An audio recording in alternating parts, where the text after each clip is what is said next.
Olá, pessoas. Concluindo os mandamentos, nós não fomos tão fiéis assim às datas que tínhamos estipulados, mas estamos concluindo os mandamentos, sempre lembrando do catecismo, opa, catecismo menor de Lutero.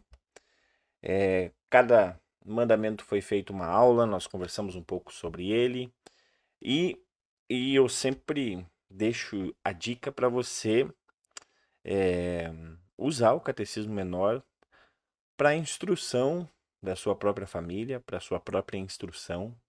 Ele está de fácil acesso, é só você acessar no seu aplicativo de celular.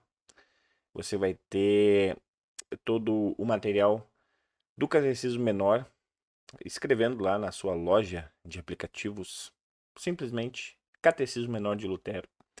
Vai estar em português, o que é muito bom, e você vai ter acesso àquilo que Lutero escreveu justamente para ajudar as pessoas afirmarem a sua fé em Jesus e a escutarem a sua palavra.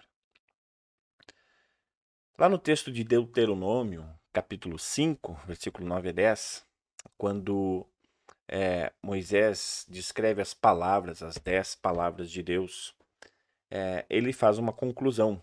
No caso, o próprio Deus faz uma conclusão sobre esses mandamentos.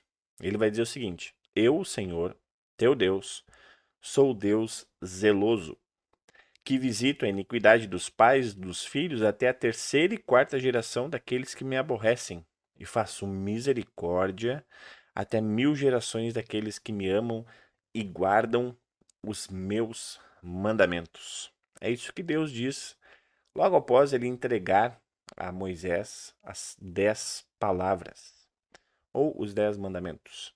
E aí Lutero vai dizer o seguinte, né? O que significa isso então? Deus ameaça castigar todos os que transgridem esses mandamentos. Sendo assim, devemos temer a sua ira e não transgredi-los. Todavia, ele promete graça e todo bem aos que os guardam. Por isso mesmo, devemos amá-lo, confiar nele e, de boa vontade, cumprir os seus mandamentos. Isso aqui é uma coisa importante, porque nós temos uma perspectiva que podemos pensar em duas daqui a pouco. A primeira é: os mandamentos são palavras de Deus para que possamos segui-los. E o não cumprimento dessas palavras é não seguir a Deus. Ponto. Simples assim. Ou seja, também podemos dizer que quando não obedecemos um mandamento, ou não seguimos ele, ou não guardamos ele, estamos pecando contra Deus. Sim. Em qual sentido estamos pecando contra Deus? Porque não confiamos em Deus. Né? A gente ouviu vários mandamentos aqui. Um deles, não, peraí, Deus disse para não matar, então eu vou matar, mas tá tudo bem. Não, peraí, você não tá confiando em Deus, porque Deus disse bem simples, não matar. A gente já falou sobre isso, né? A gente acaba colocando um monte de. É igual a Constituição aqui no Brasil, né?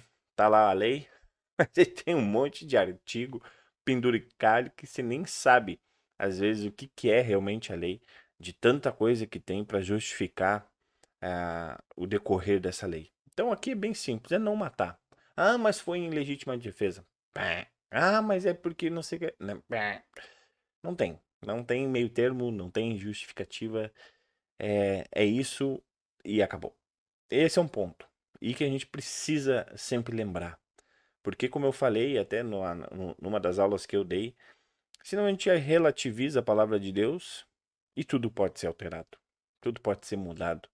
E esse é um problema muito grande. Porque no momento em que a gente altera ou muda a palavra de Deus, a gente muda, digamos assim, Deus.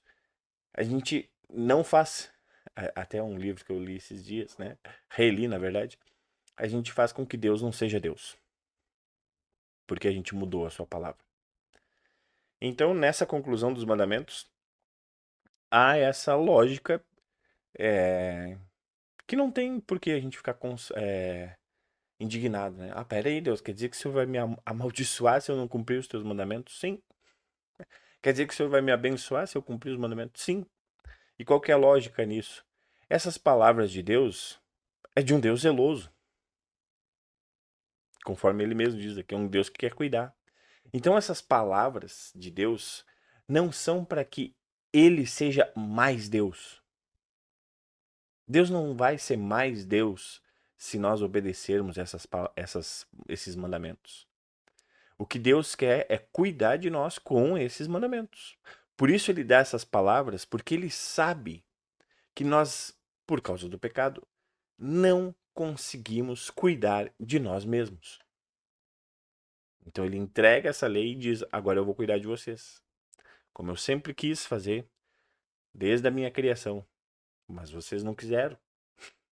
E até hoje a gente não quer. A gente olha para a palavra de Deus e diz: Deus, quem é o Senhor para tentar cuidar de mim? Então, nessa questão, é interessante que aqui é uma lógica, né? Olha, é, eu tenho usado muito essa expressão, olha, eu tenho que parar com isso, é um cacuete de fala, já que tá. Volta aqui. É, veja, eu, o, é uma coisa meio lógica, porque se eu obedeço a palavra de Deus, é óbvio que eu vou viver melhor. Porque a palavra de Deus quer cuidar de mim.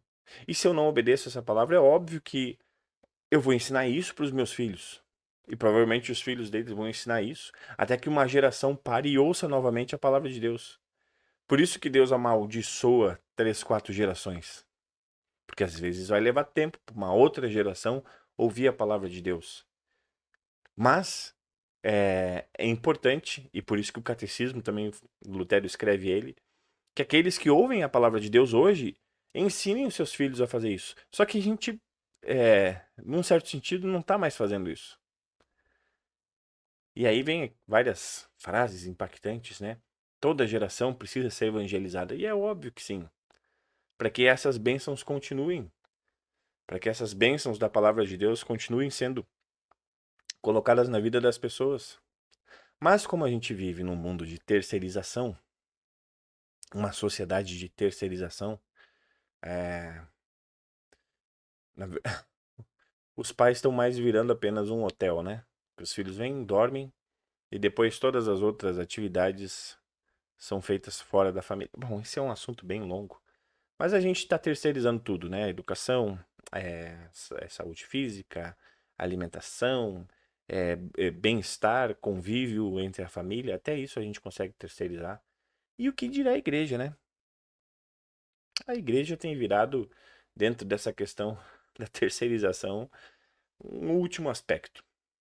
Olha, se sobrar tempo, se não tiver nenhum outro compromisso, é... para não desapontar os meus pais, eu vou. Para não ficar tão feio com Deus, eu vou. Então, virou mais ou menos esse engano que eu gosto, né? A gente finge que tá fazendo uma coisa, mas não tá passando outra. Óbvio que eu tô falando no contexto geral, né? Eu sei que tem muitas pessoas que são muito dedicadas a continuar ouvindo, que gostam de guardar essas palavras de Deus. Mas a gente sabe que, às vezes, o nosso maior desafio é fazer com que a outra geração guarde essa palavra. Porque, para nós, além da terceirização, tem a questão da individualização, né? Olha, se eu guardo, eu não tenho nada a ver com o problema dos outros. Eu não vou intervir na vida do meu filho dizendo para ele ir para o culto. Eu não vou intervir na vida de fé do meu filho dizendo que ele tem que crer. Eu creio, né? Cada um com seus cada um. Bom, isso também não é assim e Deus nunca quis que fosse assim, até porque as palavras que ele entrega para que Israel, aqui nesse contexto, fosse a luz do mundo. Para que as pessoas olhassem para esses mandamentos de Deus e enxergassem um cuidado que ninguém estava tendo, ninguém tinha. Normalmente, as leis de outros deuses eram sempre para favorecer uns e outros, e não para cuidar de forma geral. Então, nesse sentido, além dessa terceirização que nós temos em relação a guardar a palavra de Deus, essa individualização também faz parte de um diagnóstico muito complicado do nosso tempo. Porém, uma coisa muito boa do nosso tempo é que nós temos acesso, um acesso absurdo a essa palavra de Deus. Se você está vendo isso aqui, é porque esse acesso é algo inédito na história humana, né? Outras gerações não tiveram essa possibilidade que a gente tem de guardar a palavra de Deus de várias formas possíveis, né? Ou seja, de aprender a palavra de Deus, de conhecer ela, de deixar de comer, como diz o apóstolo Paulo, de deixar de comer papinha de bebê para comer carnes ou pratos mais sofisticados, né? Entender mais a palavra de Deus, se aprofundar mais nela. E isso ajuda muito nessa tarefa que nós temos de continuar dando às outras gerações essa bênção que Deus tem nos dado. Assim como Deus nos dá essa bênção, Ele vai dar a outras gerações. Mas para isso, Deus usa o seu povo. E que no caso agora somos nós. Porém, tem um ponto importante aqui.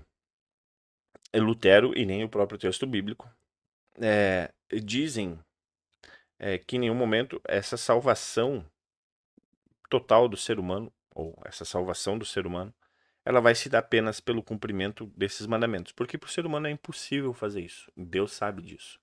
Por isso que Jesus Cristo é importante. Então os mandamentos aqui, eles, como a gente já falou lá na introdução dos mandamentos, eles vão sempre primeiramente nos acusar e vão dizer, olha, vocês não...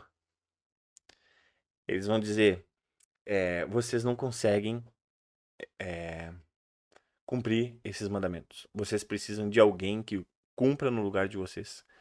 Só que isso que Jesus faz, obedecendo a lei no nosso lugar, não nos dá o direito de desobedecer a lei. Porque Jesus ainda continua dizendo que nós precisamos guardar os mandamentos do próprio Deus. E qual que é o resumo destes 10 mandamentos? Ame o Senhor teu Deus de todo o coração e ame o seu próximo como a ti mesmo. É o que Jesus diz. Jesus não está colocando esses mandamentos fora porque agora ele cumpriu tudo isso. Não, ele cumpriu para nos dar a possibilidade da salvação e de que agora não mais vamos olhar para esses mandamentos ou guardar esses mandamentos como um pretexto para a salvação, mas vamos olhar para ele como um cuidado de Deus para nós e para o nosso próximo. E que também a partir do guardar essas palavras de Deus, nós vamos abençoar o lugar onde vivemos, a família onde vivemos. Se nós seguirmos a palavra de Deus, nós vamos ser bênção, nós vamos ser sal, nós vamos ser luz. Onde nós estamos? No nosso trabalho, né? No nosso lazer, na nossa família, nos problemas mais complicados, nas alegrias mais importantes que nós vamos ter. Tudo isso porque nós ouvimos a palavra de Deus, guardamos ela. E aí vem o ponto de novo. Como é que eu vou guardar a palavra de Deus se eu não quero ouvir? Se eu acho que eu não preciso ouvir? Ou ainda, não, eu já ouvi o suficiente. Esse ano eu já fui 3 vezes no culto. Eu acompanho todo dia ali no WhatsApp. Para que eu preciso ouvir mais? Nós precisamos ouvir constantemente que nós somos perdoados. Nós precisamos ouvir constantemente que essa palavra de Deus ainda quer nos cuidar. E isso, como eu falei antes, toda essa bênção que nós temos de tecnologia, de ensino, isso nos ajuda muito. Mas não podemos nos deixar levar por esse conforto para dizermos que, bom, agora eu não preciso mais fazer nada porque eu sei que o pastor ou alguém da igreja vai me ensinar sobre a sua palavra. Não, peraí, a gente está ensinando você para que você ensine outras pessoas. E aqui, como no caso do catecismo menor, Lutero está desafiando ao pai e à mãe da família a ensinar os seus filhos. E essa é uma atribuição dada ao pai e à mãe da família, que não pode ser terceirizada. Então, na conclusão desses mandamentos, não tem muita coisa, algo além daquilo que é lógico e daquilo que é importante.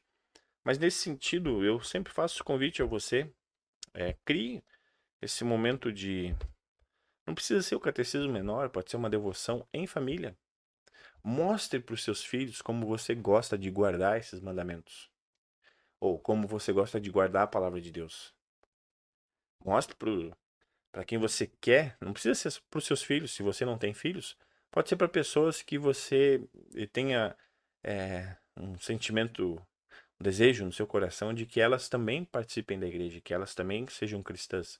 Mostre para elas como você gosta de ensinar também, como você gosta de mostrar que essas palavras de Deus fazem sentido para você, que não são apenas um protocolo, que não é apenas uma descrição da sua rede social, né? Lucas, cristão, blá, blá, blá, blá. Essas palavras são além disso. Então esse é o desafio desses mandamentos. Espero que vocês tenham aprendido, gostado dessa nossa incursão, digamos assim, né, sobre os mandamentos de Deus. Nós vamos continuar agora em dezembro com o Credo Apostólico, são 3 artigos, e depois com as 7 petições do Pai Nosso. Vamos ver se a gente consegue chegar lá no batismo, Santa Ceia, ofício das chaves, né? Enfim, esperamos conseguir. Mas que Deus abençoe vocês. Qualquer coisa, qualquer dúvida, por favor, escreva aí nos comentários ou mande mensagem. Tamo junto. Deus cuida, um forte abraço e até a próxima.